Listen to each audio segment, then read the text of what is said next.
Autorail Picasso. L'autorail X3800 de la SNCF a été surnommé Picasso à cause de son visage tout de travers dû à sa cabine de conduite excentrée et surélevée comme le nez des personnages du peintre.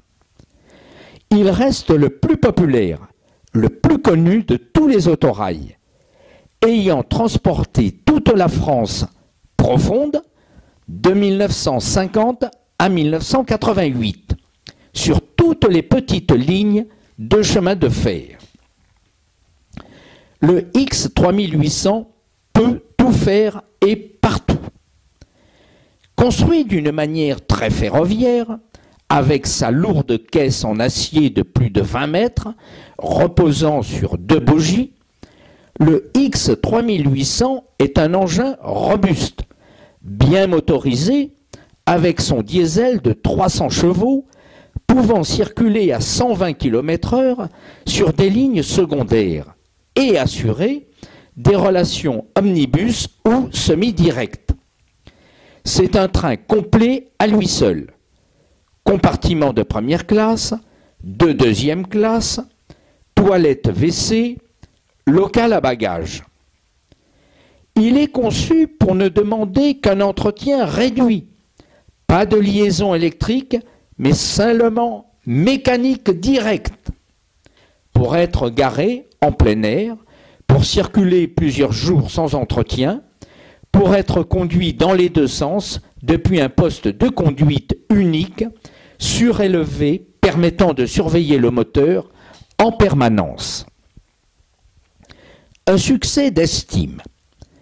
Rustique, certes, avec ses commandes mécaniques directes demandant du doigté, son moteur et son roulement bruyant, mais assez bien suspendu et tenant bien la voix.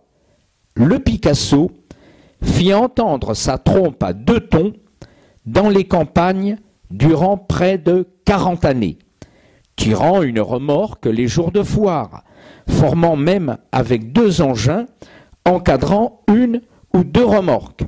Des trains omnibus pittoresques.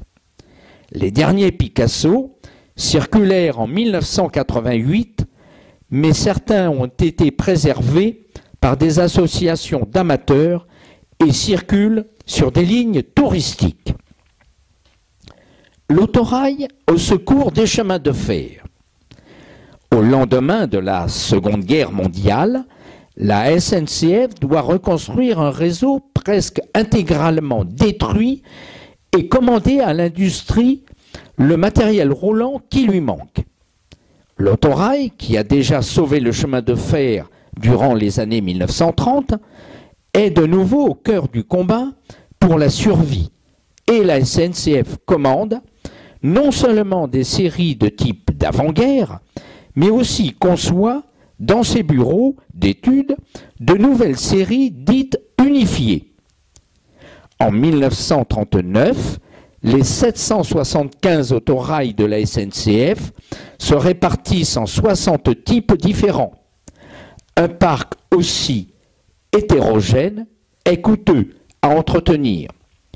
Aussi la SNCF décide-t-elle d'unifier son parc, c'est-à-dire d'en réduire le nombre de types.